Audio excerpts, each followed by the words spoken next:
ఎక్కడైనా traffic rules పాటించకపోతేనో, అసలు రూల్సే తెలియకపోతేనో, లేదా క్రైమ్ చేస్తేనో డ్రైవింగ్ లైసెన్స్ క్యాన్సిల్ చేస్తారు. కానీ మహారాష్ట్రలో మరాఠీ భాష రాకపోతే లైసెన్స్ రద్దు చేస్తారు. అసలు ఎందుకు తీసుకొస్తున్నారు ఈ కంపల్సరీ రూల్? మహారాష్ట్రని, మెయిన్గా ముంబైని పక్క రాష్ట్రాల వాళ్ళు ఆక్రమించేస్తున్నారు అని అనుమానమా, లేక మరాఠీ భాషపై వీరాభిమానమా?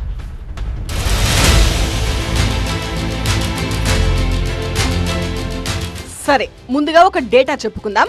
మహారాష్ట్రలో ఉన్న ఆటో టాక్సీ డ్రైవర్లలో దాదాపు 70% మంది ఉత్తరాది రాష్ట్రాల నుంచి వచ్చిన వారే అంటుంది అఫీషియల్ డేటా. ఇక ముంబై చుట్టుపక్కల ప్రాంతాల్లో సుమారు 3 లక్షల మంది ఆటో రిక్షా పర్మిట్ హోల్డర్లు ఉన్నారు. అందుకేనా మరాఠీ భాషను తప్పనిసరి చేస్తోంది. గతంలో మరాఠీలో మాట్లాడనందుకు గొడవలు జరిగిన సందర్భాలు కూడా ఉన్నాయి. అయితే ప్రభుత్వ వాదన మరోలా ఉంది. మహారాష్ట్రలో ఉంటున్న ఆటో టాక్సీ డ్రైవర్లకు మరాఠీ రాకపోవడం వల్లే ఇలా లోకల్ ప్యాసింజర్స్ తో తరచూ గొడవలు జరుగుతున్నాయంటుంది ప్రభుత్వం.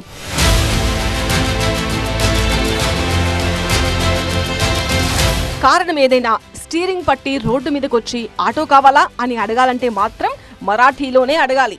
ఆగస్టు 15 నుంచి ఈ రూల్ను స్ట్రిక్ట్ గా అమలు చేయబోతోంది మహా సర్కార్. ఇప్పటికే మహారాష్ట్ర మోటార్ వెహికల్స్ రూల్స్ 1989లో మార్పులు చేస్తూ Maharashtra motor vehicle rules 2026 bill ready చేశారు. హోమ్ డిపార్ట్మెంట్ నుంచి అనుమతి రావడమే ఆలస్యం. ఆగస్టు 15 డెడ్ లైన్ పెట్టి ఈ రూల్ అమలు చేస్తామంటోంది.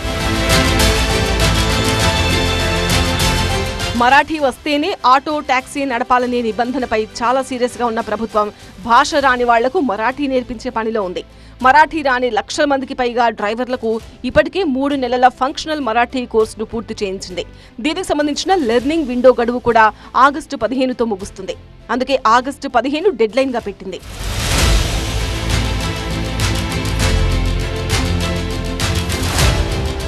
బట్ ఈ డెడ్ లైన్లో కొంత వెసులుబాటు ఉంది. ముందుగా భాష నేర్చుకోవడానికి 1 నెల గడువు ఇస్తారు. ఆ గడువులోగా కూడా నేర్చుకోకపోతే డ్రైవింగ్ లైసెన్స్ ను 3 నెలల వరకు సస్పెండ్ చేస్తారు. అప్పటికీ నేర్చుకోకపోతే లైసెన్స్ ను శాశ్వతంగా రద్దు చేస్తారు. ఇక పర్మిట్ల మంజూరు, పునరుద్ధరణ కూడా మరాఠీ భాషా పరిజ్ఞానంపైనే ఆధారపడి ఉంటుంది. అంటే మరాఠీ వచ్చు అని నిరూపించుకుంటేనే లైసెన్స్ వస్తుంది. నిజానికి ఇదేం కొత్త నిబంధన కాదంటోంది ప్రభుత్వం.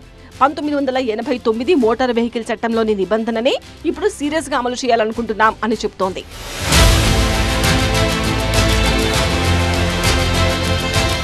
ఈ కొత్త రూల్తో వలస డ్రైవర్లలో ఆందోళన మొదలైంది. రోజుకు 12 గంటలు 14 గంటలు ఆటో నడిపితే తప్ప రోజు గడవని పరిస్థితి.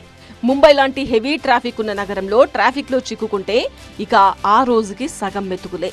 అలాంటిది ఈ మరాఠీ భాషకు ఎక్కడి నుంచి సమయం కేటాయించేది అని ఆందోళన పడుతున్నారు.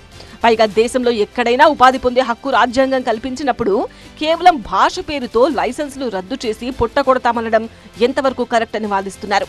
ఇది ప్రాథమిక హక్కులను ఉల్లంఘించడమే అని న్యాయ నిపుణుల వాదన కూడా.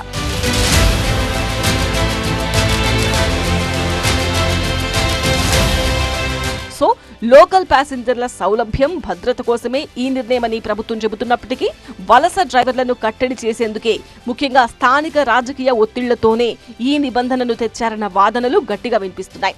ఏదేమైనా మహారాష్ట్రలో మరాఠీ రాకపోతే ఇకపై స్టీరింగ్ పట్టుకోవడం కష్టమే.